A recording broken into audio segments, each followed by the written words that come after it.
Oh, konspirasi. Tu cakap tadi. Kalau tak tahu, buat cara tak tahu.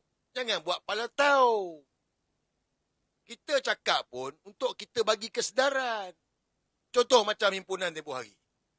Tak pasal-pasal, polis jadi mangsa. Cuba nak blame polis. Polis ganas, polis lakukan kekerasan.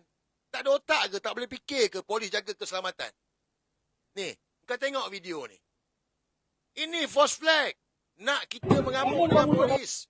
Ha? Sampai ada betina mana pun tak tahu. Kau orang tengok ni. Nampak? Nampak?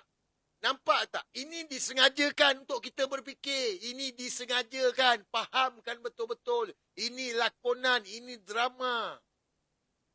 Kenapa? Nak blame polis. Apa kejadah ada betina pergi himpunan pakai macam gini, tak tutup ni. Supaya video direkodkan. Nampak?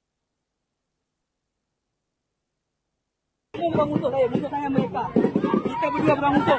Musuh kita mereka, Israel. Musuh kita Israel. Apa kenapa?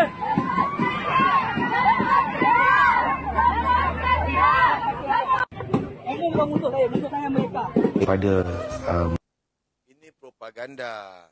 Korang yang baru-baru nak muncul ni, korang tak tahu apa. Aku ni daripada 2008 aku dah terlibat. Aku duduk war room, aku duduk propaganda, aku duduk black ops, semua benda aku duduk. Bos aku arwah Tan Sri Jamaluddin Jajis, operator. Aku tahulah. Ini yang baru-baru, oh tak tahu apa semua. Ni, itu false flag. Nak bagi kita benci dengan polis, marah dengan polis. Ada yang terkesan, oh ini.